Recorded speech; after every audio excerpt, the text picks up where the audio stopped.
This is the second part of story writing. Here we are going to deal with the guidelines of story writing in detail. These are some certain important points you need to keep in mind while writing a story. So an interesting plot is very essential for writing a story. First point. The second point is when you're writing the story, it has to be written in an order, in a sequence, in a chronological order of sequence of events. So when you're writing the events of the story, it has to be time wise. Okay, it shouldn't be that you are starting with maybe the when you are in college or something like that, and all of a sudden you start talking about when you were born. No, it shouldn't be like that. It should be chronologically sequenced properly.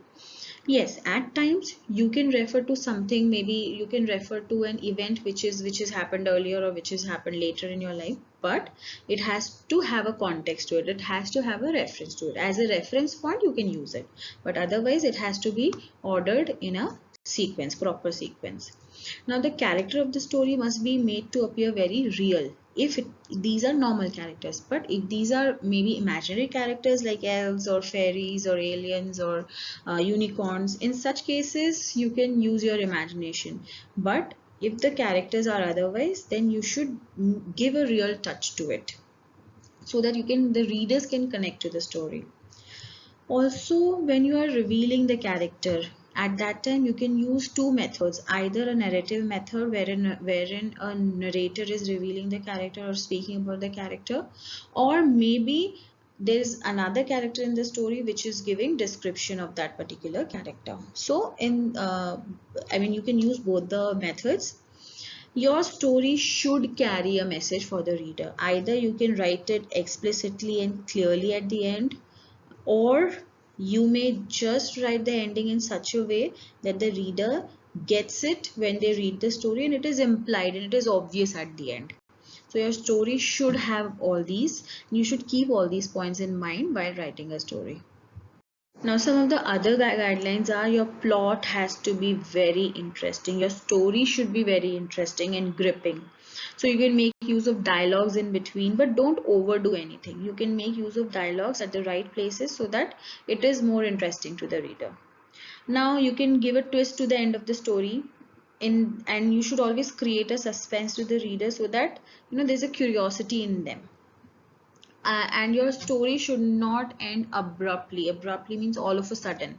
There's no connection to it and all of a sudden it just ended. So you should avoid that. Many of the stories are written in such a way, but you should avoid that because that does not call for, or that does not qualify for being a very good story. Now, if you want to make your story very interesting to the reader or very attractive to the reader, you should use a lot of good vocabulary, good adjectives, good idioms and phrases, and a lot of description of the people and the places and the actions. And you should show rather than, write. Like if I say, I am tired, or the lady was tired, this is one way of writing. But if I show rather than writing that she was tired, like if I say the lady entered the hall, her shoulders were drooping, her face was pale, her frizzy hair were pointing towards the ceiling in different angles. Now this itself is giving me a picture that the lady is very tired. So there are two ways of writing it. One, you write it, and the other one, you show it. So you should always show rather than write.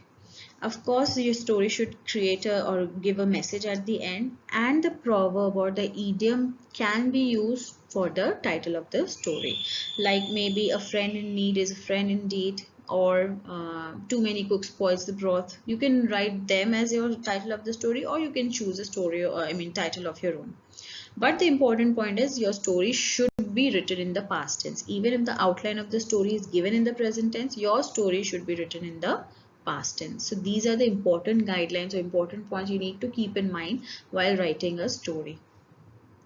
Now, what sort of question you might get for writing a story?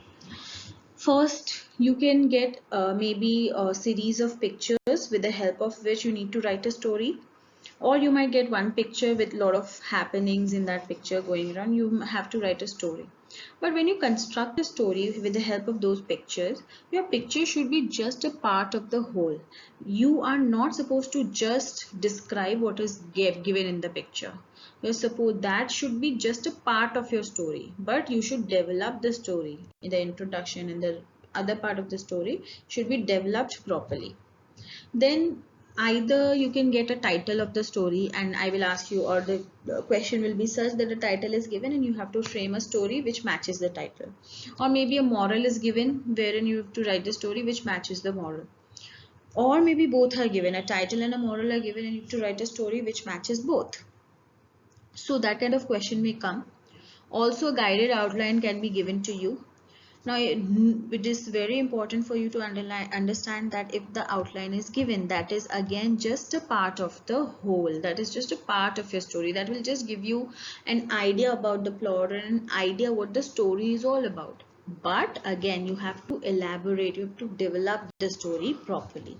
Now, one more important thing, your story has to be in past tense. If the outline is given in present tense, then also you need to write the story in past tense. So this is very important for you to know. Now, this is a sample of story writing. Please write this story in your grammar, English grammar notebook. This is another sample of story writing. This also has to be written in your English grammar notebook, so kindly complete it. Now, question number 2 of page 160 in your grammar textbook, that also is your homework which is given or which is told in the class, but again in the video I'm telling you all that for page 160 and question number 2 of story writing is your homework which you need to do independently on your own. This brings us to the end of story writing. If you have any doubt or query, you can ask the teacher. Thank you, children.